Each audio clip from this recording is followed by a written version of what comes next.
You're watching and listening to Conscious Evolution Media, shifting global consciousness at consciousevolutionmedia.com. Today's podcast is brought to you by Kids Talk Foundation, a global nonprofit organization providing youth advocacy, television programming, and training services in the United States, along with comprehensive medical and educational services for the developing world, most recently in Kenya, Africa, where Kids Talk Foundation provides a feeding program, medical care, and educational services to over 1,300 young people each day. Please help our youth and place your donation. Go to www.kidstalk.org. Are you in the entertainment industry? If you answered yes and you want to promote yourself, your passion, and profession, check out Creative Independent Artists magazines at CIAartists.com. Endorsed by Kids Talk Foundation worldwide.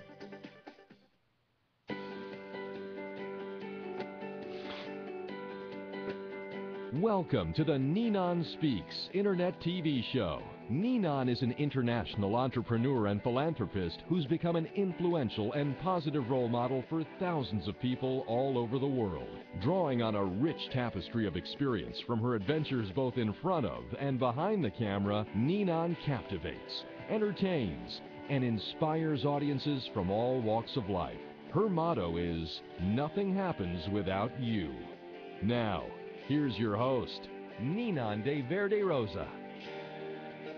Welcome to Ninon Speaks. Yes, we have another incredible show, but more than that, we have the most incredible guests with us today. And it's all about something actually I'm very fascinated about, and that's breathing. And I think we are all fascinated about breathing. And sometimes we have those little jumps when we breathe, when something anxious happens, or sometimes we get nice and relaxed and we're breathing evenly, we hope. And so this is going to be a fascinating show. Welcome, my guest, Heidi Thompson. How are you? I'm fine. Thank you, Nina. Nice to be here. Oh, it's great to have you with us. I was reading your bio, and also what I'm fascinated with is you deal a lot with the younger generation, and of course that's absolutely my passion in the world.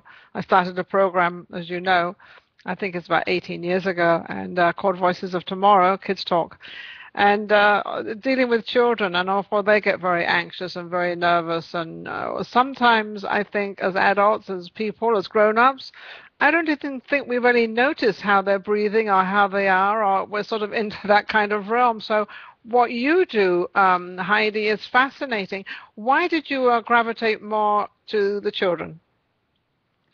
I was a mother and wanted the best for my child, and that sort of led me to thinking, well, if I can help her, I can help other children. And then when I went into the schools with the program, it was so embraced, and I realized that the problems were greater than I thought they were out there, and this was a very, very helpful technique, and I saw such beautiful improvements with the children. Yeah, and I noticed that, but I also noticed that you help children with ADD and ADHD, which is, the hyper children out there, which we all want to give these pills to and calm them down and ask them to shut up and sit in their seats, which is really the wrong thing to do. And, I mean, children are children, come on. They're supposed to move around and make noise and kind of entertain us since the day they come out, because they're entertaining us from the day they're born. And until the day we pass as adults and as parents. But what did you find out about the ADD and ADHD? Because I've been working on that for a long time now. Well, over the years, I've discovered through reading and just my experiences with children that there are problems. I first didn't want to believe that there's such a thing as attention deficit, but the problems are rooted in a lot of complicated issues, and we're treating them with drugs. Yes. Which, if you read about these drugs, this is detrimental to our young generation. It is madness.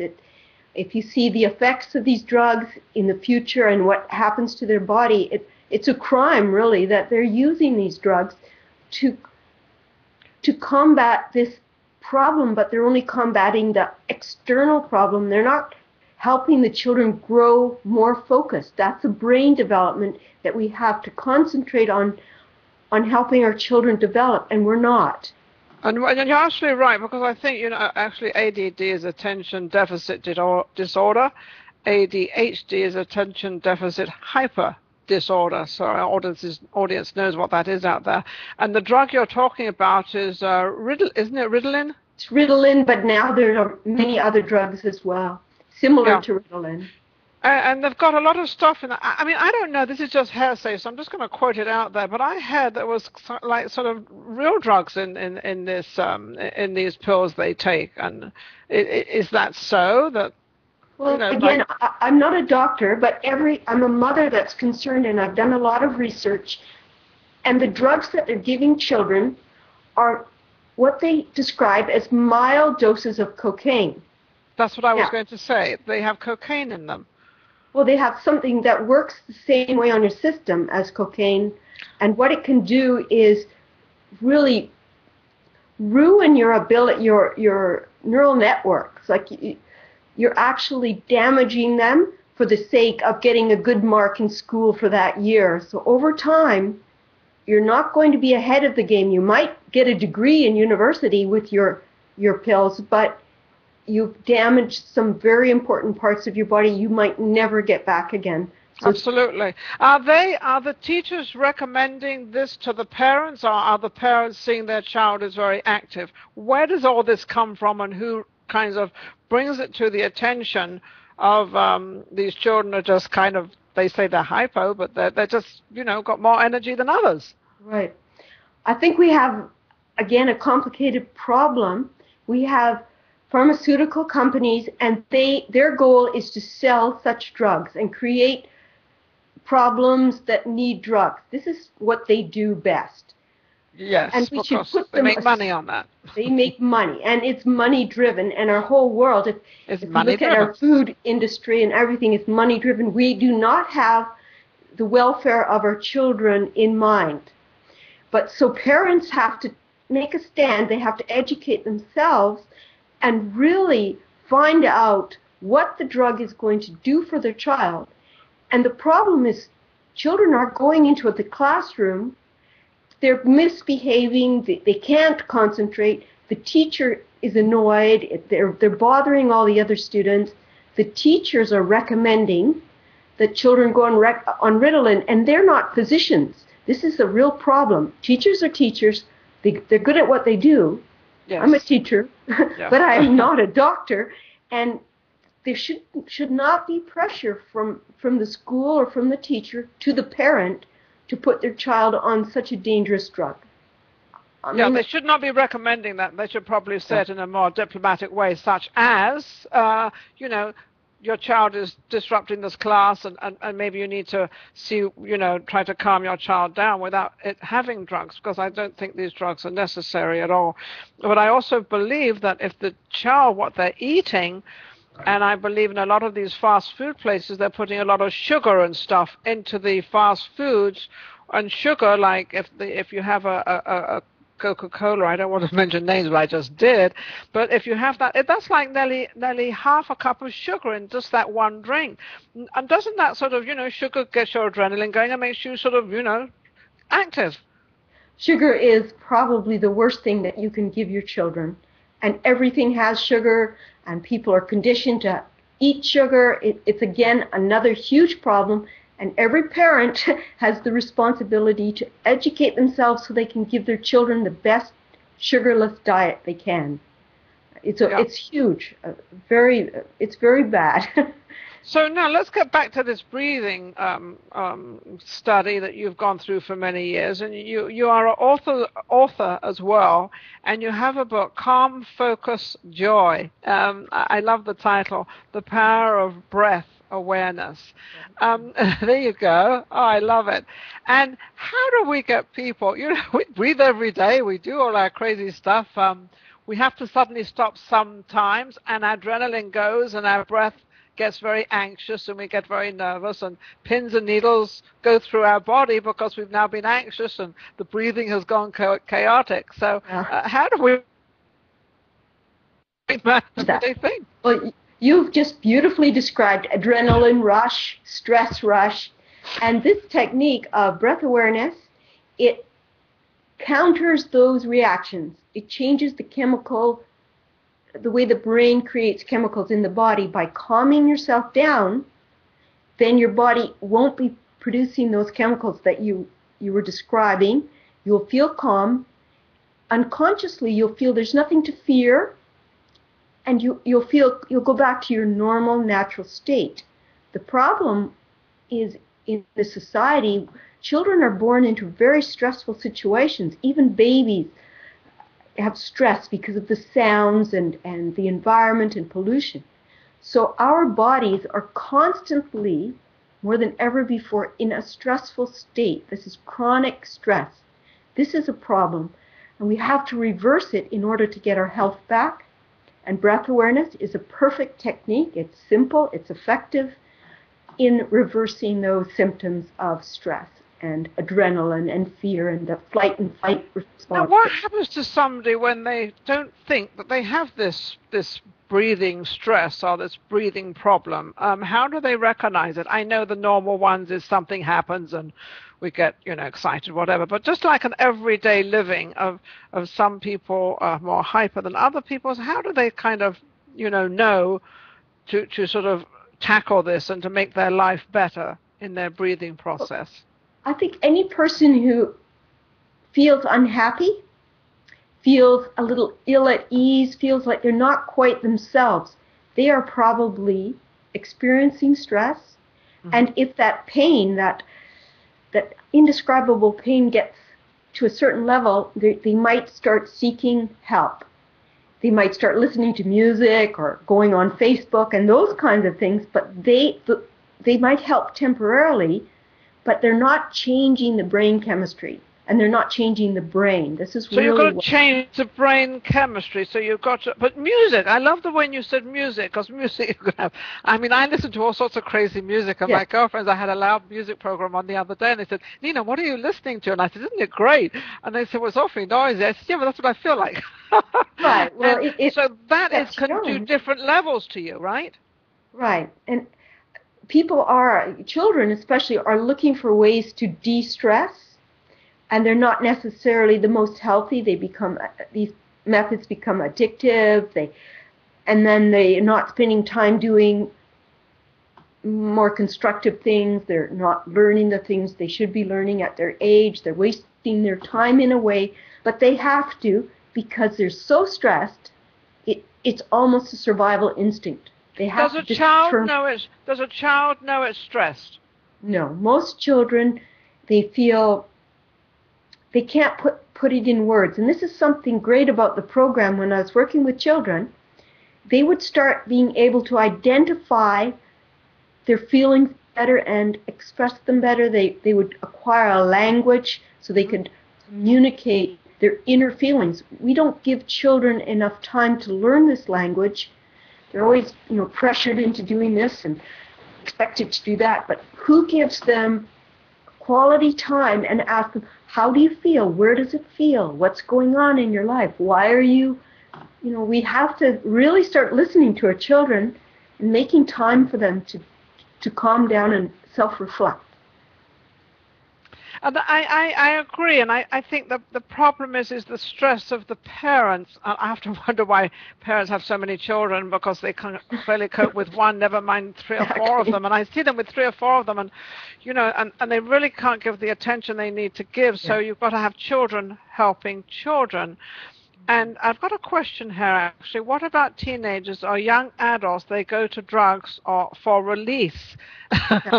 So that's another subject which we'll get onto in a second. But how do you cope? How do children help children with this to sort of calm down and kind of is it should they go out there and play and get all this anxiousness out of them and then come and calm down? Yes, I think naturally children should be playing 8-9 hours a day outside. Naturally, their bodies need to run around. This is what they were made for. They need to dig in the soil. They need to climb trees. They need to really get a sense of life experience. And breath awareness is something that they would do along with good physical exercise. It's a focusing of that energy. Because if they don't learn to focus their mind is just like their body. It has to be trained in order to be used constructively and positively later. So they need both. But what they don't need is wasting their time, wasting their youth mindlessly without focusing. Their minds just go soft, and by the time they're adults, they haven't trained their attention. No, okay, so they need, when they're during the day when they're in school, they're learning, hopefully. Hopefully they're learning. So when they're playing or they're doing this, it would be something constructive, like if they're playing a football game or a baseball game, or the young girls are playing, whatever they're playing with, the lady games, as I call them, so that they can, but they like the football and they like all that stuff now. But if they have a focus of acting, acting is probably one of the greatest things about breathing, because they actually in acting teach you how to breathe. Right. And so if they have something constructive, I think there's a balance. Then the brain's working. You're working it. There's a nice balance between creative thinking, daydreaming, kind of spacing out. That's good. But then also... Well, that's not really getting anywhere, is it? That's right. So you need to also develop focus. That takes effort, work, sustained concentration. Beautiful things, done in moderation, but you need them. Yes. And together you've got the creative daydreamer that can focus and actually accomplish goals. Then you get a nice, rounded, healthy person. Then you get a round, healthy person, and trying to teach a child to do this is very difficult. We've got to take one break because we're not going to have any more commercials, but Blog TV has picked us up, so we are now on Blog TV, Heidi. So obviously you're being our guest, they like what we are talking about, and breathing is something we all do. So thank you, Blog TV. Give you a shout out there. Great to have you back with us, and I love it when you pick our shows up. Anyway, but getting back to this, what I'm trying to do is that because parents have got such a lot on their hands. They're either men, yes, they've always been working, so it's not really them. But the mothers now are working, 2 jobs a day and whatever, single family homes and all this stuff. How do we, and what message can we help with the children out there that they can be aware of their breathing, and their breathing is aware to their brain of getting them into a focus of where they need to be and go in their career?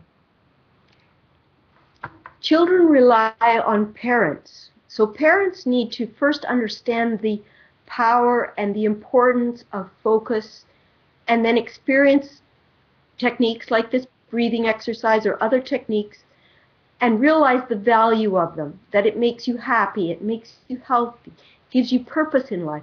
Once a parent understands this, and this is key, because it's not going to happen otherwise, no. Then they would instill these values in their children by maybe not having a television at home. We don't need television at home. Maybe having a holistic diet. You don't need sugar in your cookies.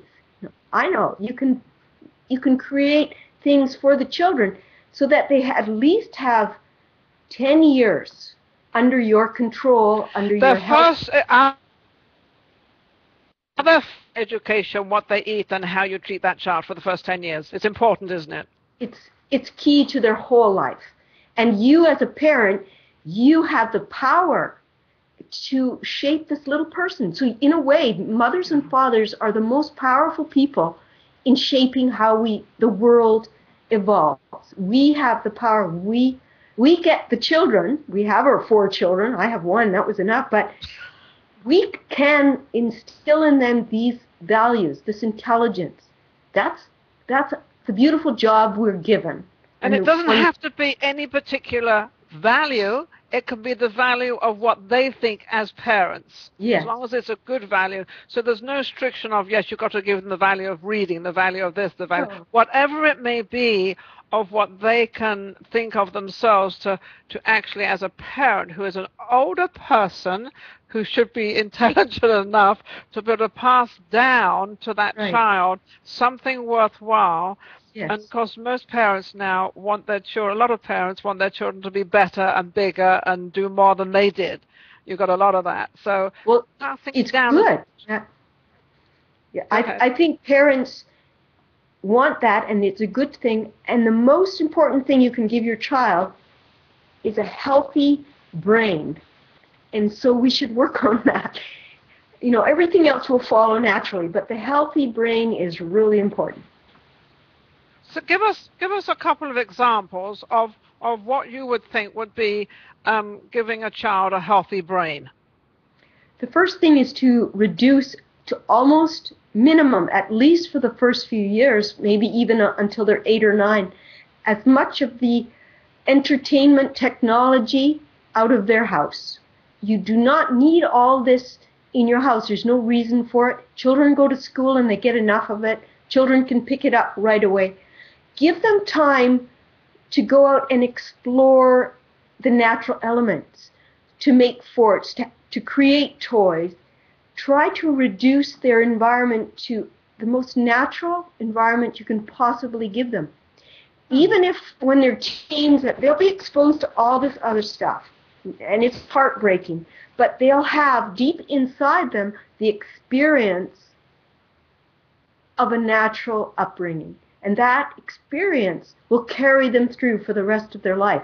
But they have to experience stuff, you know, and it's healthy stuff, creative stuff, not dulling their minds on entertainment.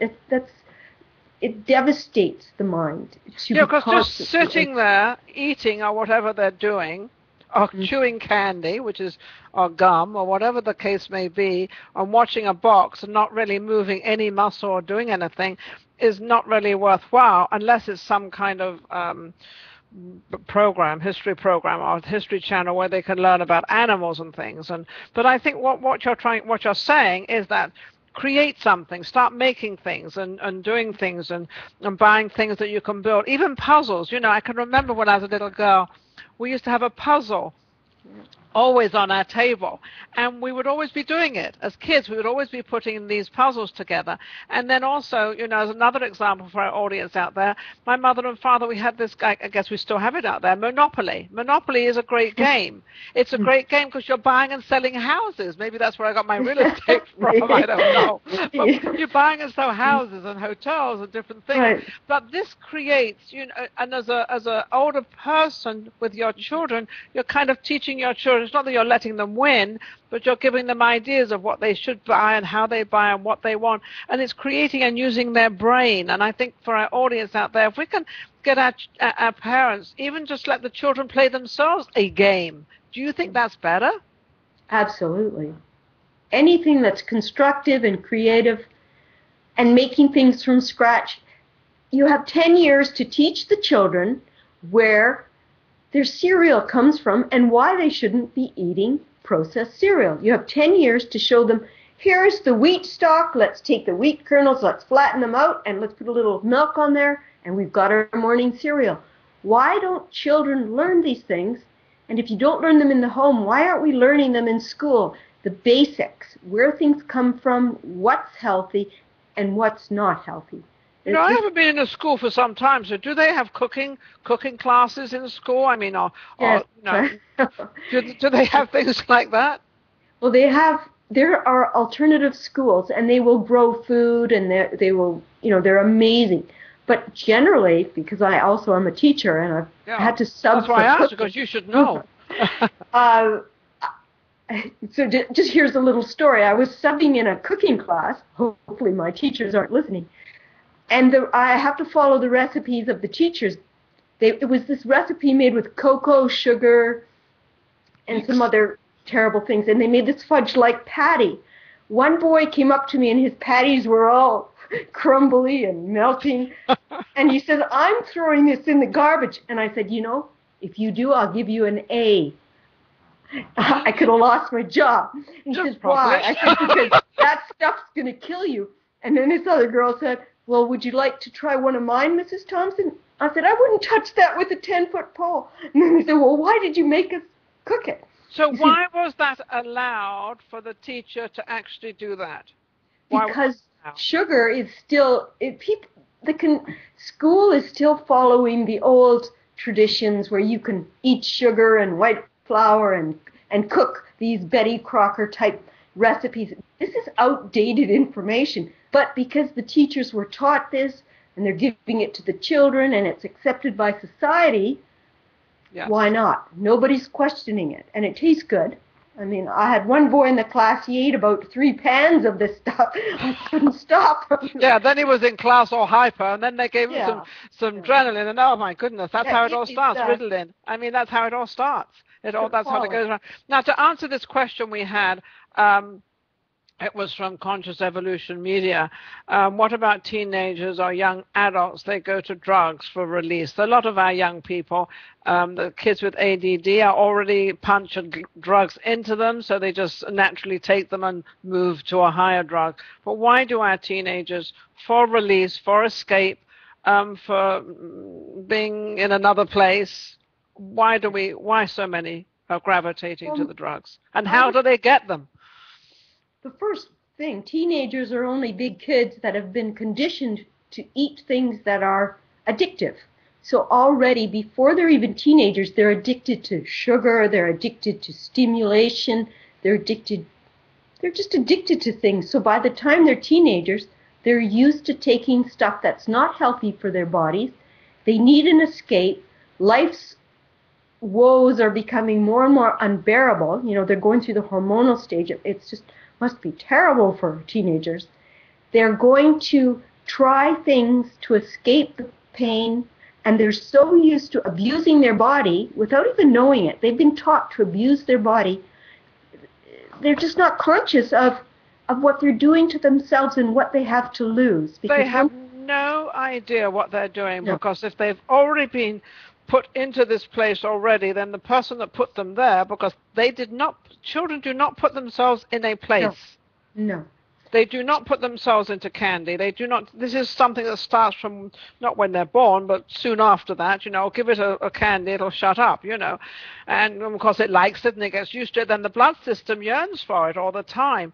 Right. So you can't blame the children for this. But what you can do is get the children that now are sort of teenagers to get them aware of their conscious mind, of who they are, what they are, and how they breathe now, which is your thing. And how do we change all this? What's the most important thing to do? It's very easy to change. This is the weird part. It's a big problem, but it's very easy. If we introduce something like breath awareness into schools, so that every day from kindergarten until they graduate, they have maybe 20 minutes, a half an hour of breathing exercise where they develop self-knowledge and confidence, they get in tune with their bodies. Then by the time they're making their own decisions, which they start doing when they're teenagers, they will have such a profound sense of self, and they'll know that pain comes from abusing that body. Then they will have the tools to make choices, to be strong. So if every child goes to school, there's no reason why they can't have this daily introspective activity that will solve bullying, aggression, suicide, all sorts of horrible things that the children go through. All of these will be relieved, and there's studies showing that it works in amazing ways. If you give children an everyday practice to develop their focus, their mind, and respect their emotions and understand their emotions. We have to help and that's like, you know, we've had a lot of this gun violence lately with a lot of young people. What do you think about that? Is that, I mean, that could definitely have been avoided, obviously, in many ways. First, not having the gun around and not being able to get them, but at the same time, what motivates them to get like this? Because this seems to go back to the thinking and breathing. I did a little study, just, research a little bit about gun violence in schools and teenagers using guns and these horrific crimes. And there's a huge percentage, I don't know, maybe it was children, have been on Ritalin-type drugs. They've mixed their drugs together, and now they're suffering extreme cases of psychosis, hallucination, aggression, suicide. These things are often coming from drug problems. So we've put these children on drugs, Yeah. And the labels say this could lead to psychosis. So when they become teenagers, without a loving, supportive network around them, if they become psychotic because of drugs that we've given them, whose fault is it? I think we have to really look at every case and see what actually happened to that young man who was doing his master's degree and then he lost it. What happened? And he flipped out. He flipped out. It seems to look, I mean, I'm looking, because I did this show, I had a show for 16, 17 years. I don't do it now because I can't, well, I don't want to interview children under 18 on the internet because I'm not quite sure, you know, where it will go, so I can't do my teenage stuff, which I miss terribly. But what happens with these teenagers? It seems like the parents, after they're like 10 or 12 years old, that, oh, they're okay on their own, they can take care of things, they can now babysit the other ones, and the parents seem to dwindle off into some other land and not really know what their children are up to. They don't even seem to be checking in, and that bothers me. Yeah. Why? And this is not the teenage. Everybody's blaming teenagers and children, and it's not them at all. No. It's and teenagers, when they naturally gravitate towards their peers when they're teens. This is a normal behavior. They have to start breaking away from their family. They have to start making decisions on their own, even if they get into trouble. This is a very important stage of their life where they're slowly breaking away from their family. If the family has had a strong, healthy foundation, they're going to have a hard time rebelling. So our daughter had a hard time rebelling. She did. So her rebellion was sort of little stuff. And what was that little stuff? Oh, it was like sleeping outside one summer night, and we went out to try to find her, and she was gone. So she had arranged for someone from her class that had a car to take her off somewhere to 7-Eleven for a midnight snack. We freaked out, and of course the police found out and everything. But it was a little thing. She never got into drugs. That to me is not a little thing. Well, because that to me is, number one, you were taking care of your teenager because you could have actually gone through the whole night and not even realized she left. Right. But this is, in retrospect, at the time it was horrific. But in retrospect, I've seen documentaries and they're showing that teens have to go through this risky business in order to evolve into the kind of people that can cope with this society. So after hearing this documentary, it was David Suzuki's documentary, showing that risky behavior is actually part of growing up, I realized, well, I'm lucky. Nothing really bad happened. She didn't understand. She'll understand my terror when she has a child. But at least she's never harmed her body with drugs, alcohol, and she's a real decent person, and now she's in her early 20s, and I'm so happy when I see her. She's so beautiful and strong, and I look back on those things she did to try to rebel, and I'm thinking, well, okay, I know she didn't understand our feelings, but it was her attempt to make her own decisions. And it's hard for parents, but there's, I think, Barbara Coloroso. We have a question.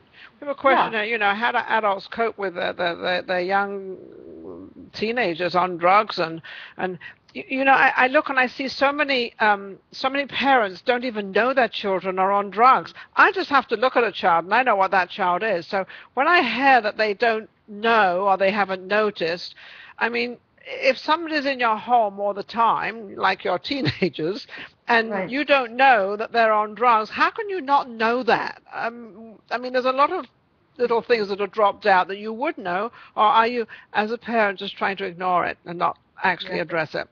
It's a huge question, and I think every parent... Yeah, what a huge answer! Every parent has their own consciousness level, awareness level. For example, when our daughter also would tell us, you know, I wouldn't call them lies, but she wouldn't really tell the truth. I believed every word she said. My husband said, you got to be joking. You're so gullible. You believed what she just said. So there is this thing where you want to believe the best in your children. Did you really believe, or did you just No, I did. No, I really did. I Okay, so believe. she Absolutely. camouflaged you. She actually got you where she wanted you. Yeah, but my husband going, No. "Oh, you gotta be Which is joking." good. That's what Yeah, parents do. You got one looks at yeah. this and one sees this, and that's what we don't, as parents, have to both be exactly alike. We're not. We No, see different things. We look at them differently. So definitely. Yeah. would he ever sort of approach her with something that she had just lied to you about? Oh yeah. Oh yeah. Really? And what So would she do? What would she do? I mean, this is actually, would she start getting nervous and start yeah. breathing heavy? Well, of course she would stare at me, and then her big beautiful eyes would fill with tears. Oh my goodness. Yeah. And then she would confess. I was That, very, I will not stand being lied to, but usually I don't know. And, you know, in my business life, it's the same. I have been in so much trouble believing the people that I have been in business with. I have been in hiring lawyers, and, you know, I'm gullible. So I believe the best. I see somebody, even if they're slightly criminal, but I'll see the good side of them. I'll see the potential. I'll see and that's all I'll focus on. And I get into a lot of trouble. That's funny So, because I do a lot of that myself. Though oh, I do admit, I do like to admit that I do know who these people are. And it's funny because I'm dealing with, I have a piece of property and I've got 4 very different people in there, and they've been homeless, they've been drugs, they've been I mean, really, really down and down and out. And I know this, but at the same time, I'm trying to give them the opportunity of my security, that I'm not going to look at that side of what they are. I'm going to look at how we can improve them and make them better. And I've actually watched each one of them. Actually, they're sort of coming up together, and they're sort of, but I haven't blocked it out of my mind, though. I still know. So I don't really block things out, but I do give people that chance. yeah. I think what we try to do in life is water the good seeds in people. Yes. That's what we do. And that's really important. People have watered my good seeds, and they've grown, and I've appreciated it in the end, that they believed in what I was doing. So I think what you're doing is very, very beautiful, because you will speak to the good side of them, and we all have good sides. Oh, absolutely. Absolutely we do. Sometimes they've just gone down a little road, or maybe sometimes a parent has told them they're idiot, they're stupid, they're this, they're that. I had a lot of that when I was younger. I was sort of, I call myself the black sheep of the family. My mother had 5 of us, so I had 2 younger brothers and a sister and brother older. So I was kind of stuck in the middle here. But I was never ever complimented. I was never ever, and actually I have a brother too that happened to succeed and do very well in life. And the others that I had all the nurturing and kind of had it, you know, the good side of life, I think, who knows, they didn't succeed as much. They're still beautiful and they're still wonderful. But I often wonder, you know, how do, like I said before at the beginning of the show, how can people have 5 kids and be able to cope with each one's personality? It's tough. And you know, I share the same experience that you've just explained, and I realized that had I been given all the nurturing and compliments and attention, I was the middle child, so I was just that. Yeah, you get kind of left alone. Then I would never be here talking to you. I wouldn't have written a book. I wouldn't have tried to be a painter. I wouldn't have done the things I had to do to prove to myself that I was worthy. I've been spending my whole life. First, I tried to, you know, show my parents I was worthy, but that kind of was hopeless. So I had to tell myself I'm worthy, and that has really forced me to do the best I can and do lots. And in a way, my daughter looks at me and thinks, you just work too hard. Why are you trying so hard? She's Miss Relaxed. Well, she's only one child, and she's had all that she's. But I know exactly what you're talking about, because I've often wondered, am I trying to prove everybody out there, or am I trying to prove it to myself of who I am? I have my feet on the ground. I have for many, many years of I know who I am, and I know I'm okay and everything's fine. I kind of got over that, why and how, I don't know, but it's probably my mum and dad, their genes. They're 2 bright people, so it was good. But I'll get back to this breathing thing again. Yeah. What made you go into breathing? Did you have a problem, which you just were talking a little bit about, you know, your life as a young child? Did you kind of have a problem with the breathing thing, or were you just curious about where this breathing stuff went to, and how we can help other people to get involved in this?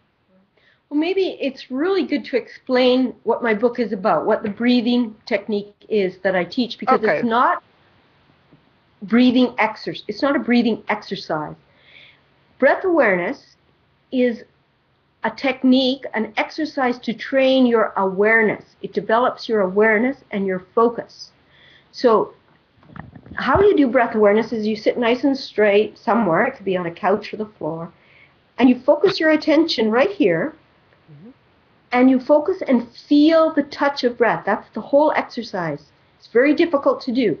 Feel the air as it warmly passes over the skin, as it tickles it a bit, as it cool.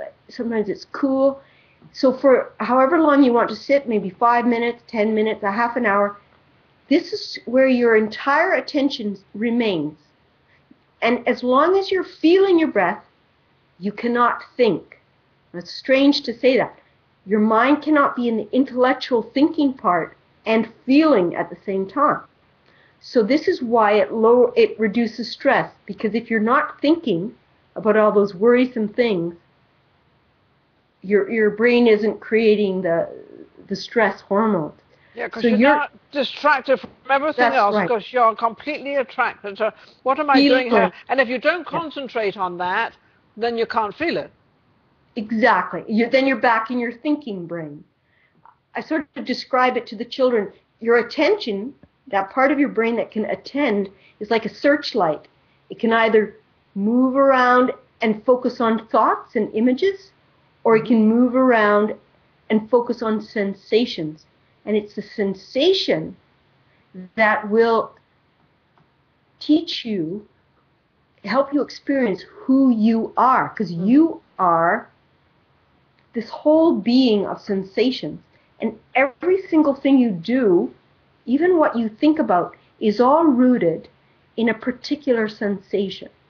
And so once you become aware of sensations, first here, and then as you advance, you can do your whole body, you become aware of your motivation for all your behavior. It's an amazing technique. It's so simple, yet so profound. It works at the subconscious levels. So, I think teaching it in school would be fabulous, but at the same time, anybody, any age can actually start this and do this at home. And you suggest to sort of sit up straight, relax, do these little different things. Now, when you say touching your nose and feeling, do you mean if you touch like another part of your body and you concentrate on that, or is that how you can do it as well? I only touched here to show you the area, so you don't touch anything. You just close your eyes and try to focus on the feeling that's going on in that area. Okay. You're not touching. You're not touching. You could move your attention. Let's say move your attention to the palm of your hand and feel the sensation. See, you can feel sort of vibrating? Yeah, sure. So you're using your will, you're developing your will, to direct your attention to where you want to examine in your body. Now you can feel your heartbeat. That takes a little more concentration. You feel the sensation of your heartbeat. Sure. As long as you're feeling the sensation, you're in the now. You're experiencing the now of your physical reality. This is so beautiful. Everyone talks about living in the now, but nobody knows how to do it. Well, yeah, everybody wants to live in the now, but this is fascinating because now, see, it's like when you're driving, you know when to hold the wheel. Your brain is telling you, take your hands and put them on the wheel, or take your hands and do this, or, you're going to now be walking up a hill, so you're going to put a different energy on walking up a hill. Right. You're walking down a hill, and your brain is actually telling you that you're probably not conscious of it at all, though. That's right. And so this exercise helps you become conscious. This is the key. You need to be conscious of what's driving you. You need to be conscious of the sensation that drives you to reach for a cigarette. Yeah. That's the key to stopping to smoke. Unless you're conscious of that sensation, you might stop smoking, but you're going to reach for something else. So Yeah, you need to be... because you put your brain automatically, like you were saying before, about sweets and candy and sugar, you automatically have been given them and have them, you automatically want them, so you automatically go and get them. If you've been trained not to do that, you've been trained to go in another direction, that's the direction you're going, like you're going to go and grab a cigarette. Well, if you're trying to give up smoking, you're going to be aware of, oh, the cigarette's not there. Right. So you're going to be reaching for something else. And hopefully it's not a candy. But it's funny how we don't understand our body. And yet that's all we have. This body is our real estate, and it's worth a lot of money. That's all we have. We don't have it. anything else. This is ours. Nobody owns this. I mean, even if you're married, I know that some people think that they own your body or they own you, but they literally do not. That's what you have. So in other words, you're sort of saying that it would be a great idea, even if they did this like 3 times a week, just to sit and relax and understand every part of their body, go through the whole thing. Yeah. In the beginning, it's better maybe to focus just on the breath until you can go for 1 hour. Maybe not young children, but teenagers certainly can do this. Staying focused on the touch right here. This is the exercise. Later on, you can start exploring your body, but you will have developed such sharp attention. Your mind will be so sharp that eventually you can take your sharp mind and you can penetrate right through your skull, through your brain. You can feel all the sensations and back again, right down to your toes. Okay, I have a blog TV wants to know, I'm not even if I'm pronounce this right, Akin Tai Shi, what does that have to do with anything? Akin? I don't... Tai Shi, Taishee? Tai Chi? Tai Chi. Okay, Tai Chi, I haven't done Tai Chi, so I can't answer the question.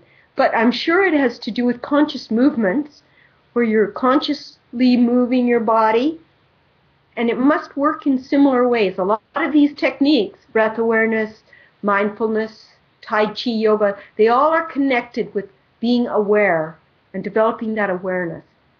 So that's the best answer I can give, but I'm not being aware of your body. Now we've got another like 10 minutes left, and I think I asked you on the phone that I would be asking you about the media, the show, and how, and if you have any questions of how you feel you would like to give the message out there of improving our media image out there, of how.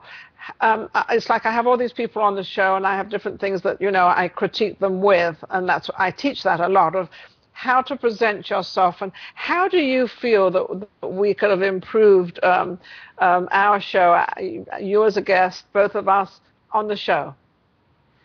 You're asking me how I think you could improve? Yes. or even how you feel you could have improved. Right. I don't think you need to improve, because I think you're great. No. But there's always something to learn.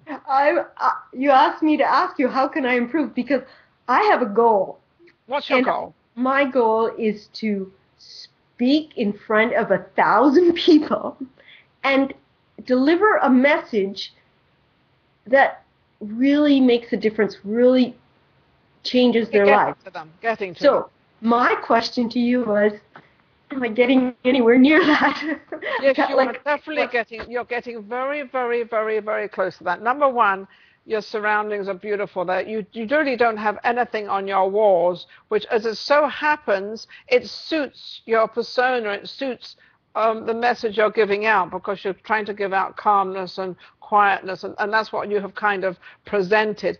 I think to be in front of an audience is you've got to not take a bunch of sugar before you go on stage, but it's to sometimes, and this is also to do with breathing, you get a little bit nervous, a little bit anxious. Well, you use that. So that when you walk out, rather than walking out onto a platform meekish, in other words, oh dear, what am I going to do? You walk out there in command. You walk out there, wow, and you look at all those people, and you are now not frightened of them. You now think, well, how fortunate am I to have all these people come to listen to me? So you kind of use that as your energy. So when you get to the microphone, and always have something like something funny that's gone on, or something, you know, you can always, there's always something, and that breaks the audience out there, and that helps you tremendously, because they start to laugh, and when people start laughing, that eases you completely and makes you feel calmer, and then you start going into your talk. Now, I know this might sound rather cruel, but to all our consultants out there, they must understand that probably only 20% of their audience will be with them. Right. The other 80% will always be criticizing you, critiquing you, and sometimes not in the best of ways, because a lot of people can always do it better than you. And I'm quite sure a lot of people can do it better than you and I. And that is definitely out there. But at the same time, that has nothing to do with you. What has to do with you is what you're doing, and how you're doing it, and what you're presenting out there. And another good thing is also, if you, oh dear, somebody's calling me, and the phone's on. Oh, good. That's great. Yeah, someone's listening to me on the show. There's always like two or three people in the audience that always give you that lovely smile. In other words, they're connecting with you, and they're sort of, they're agreeing with you, and they like what you're saying, and they like that too, because now you're connecting with them. So if you get 3 of those around the room, then you're going to feel, you know, you can look at this side, you can look at the middle, and you can look at and that's a good way to sort of get your audience. So, but never worry about how bad you are. Always think about how good you are. And if you put that into your breathing and into your body, I think you'll sort of, you'll feel really good out there. And make sure that what you're wearing, make sure your nails are how you want them. Give yourself that hour of preparing yourself and getting yourself together to make sure your hair is how you like it.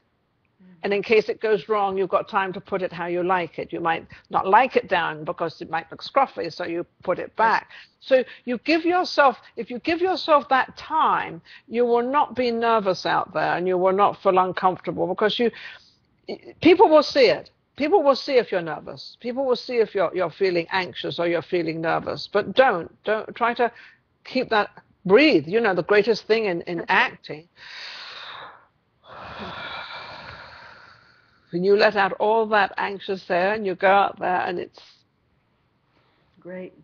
So that's how you feel. And it doesn't matter, even if you've got, say, a lot of people didn't turn up, and you're expecting, say you were expecting 40 or 50, I've been there. And only 20 of, even only 5 have turned up. Those 5 people are just as important as those 100 people. Yeah. And those 5 people may have been the 5 in the audience that you attracted. Mm-hmm. And the others were just sitting there. But I'm not saying they don't like you. I'm not putting that out there at all. But I'm saying that you've got, always gravitate to the ones. So the 5 that have come to see you, they're just as important, and you give them exactly the same message, and you look at it like there's 100 out there. Mm-hmm. Beautiful. Not 5. Yeah, great. Not 5. Yeah, and you treat each one. Actually, now you've got a built-in audience. Now you have 5 people that you can actually talk to. So you can also pretend, these are my 5 that I'm now going to talk to. But you must make sure that you're very grounded, and you know what you're talking about, you know what your first lines are.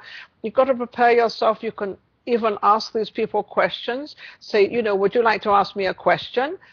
And it's like, would you like to ask me a question? You just did, and now I've given you the answer. So do you have anything else you would like to ask that our audience might help, as well as helping you to help our audience? Right. Well, you touched on it with your answer. That was preparing your appearance. I find that when I listen to a lot of women who are speaking on stage, something irritates me about them. What is it about women speakers that is generally irritating? And I don't know if it's just their emotions or their lack of rationale or something. Do you know what I mean? Yes, and usually that is because they are not actually focused within their body. Mm-hmm. They're usually, they're not attached to whom they are and what they are. They're normally just talking because they've suddenly become a speaker, or they're a long-term speaker and they've got very used to it and they're very like casual about it. And that's why I say that you must prepare yourself in your dress. I mean, you might want to wear all black. You might want to wear your hair up. I don't know what it is. But you've also got to think of your audience, how they're going to perceive you. So you've got to be rather comfortable. And there's something funny what you just said is that a lot of women's voices get on my nerves. And I often think to myself, have they ever listened to themselves speak? Now, obviously, I have, because I have a show all the time. I've been doing this for 20 years. So sometimes I listen to myself and I think, oh my goodness, do I really talk like that? So I will correct it, and I will try to correct it and either slow down or go faster. People say I talk very fast, and I don't mind being critiqued. I don't mind anybody explaining to me something that I haven't done right, because I presume that I could always improve it. And I can always make it better. So I think when you're watching somebody on stage, try to distract yourself from that irritation, and try to look at something good about them, because that'll put a smile on your face. So try to, I'm known as Miss Positive. I look at all the positive sides of life, and I do exactly what you do. I look, look how awful they look. And I think to myself, no, don't do that. Look at something, find something that you like, find something that's, interesting, even if it's even if it's what she's talking about, or even sometimes, which I've done this, which is probably rude, but I've sort of interrupted as part of the audience. I have asked a question in the middle of what she's saying, like, I can't let that pass by, and kind of, change things up a little bit, because I'm a little bit like that. I like to change things up. So don't be afraid to change something up. But sometimes that's not her, that's you finding something to pick on. Right, okay. So just look at it a little different way, that's all. What else? How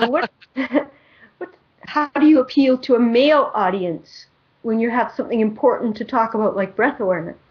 Oh my goodness, I always wanted to do a male show, and it sounds funny because I said I wanted to get into the male clubs, and then I thought to myself, well, Nina, you're saying the wrong thing. Male clubs are where all the women hang out and strip and do all that, so that's not what I wanted to be. Actually talk to a male audience, I think, would be absolutely incredible. And on that, I would say to dress. You don't have to dress sexy. I think you would have to dress more of like you're dressed right now, but not with the low cut to try to attract him. And a good man really doesn't like that. I mean, every man loves to see a beautiful woman, but sometimes it's when you dress a little bit less than that sexy stuff. And the message you want to bring over, I mean, if it's talking about, how do they trust a woman, or how do they find a woman, or whatever the case may be, it's going to give examples. And if you're going to give those examples, then you've got to dress like those examples. And if a man when he's trying to find a wife, and not just somebody to date, normally looking for something very different to what he would have a casual date on. Very different. Because he's looking at this particular woman as sort of taking care of him, hopefully, but this day and age it's a little different, but it's still there.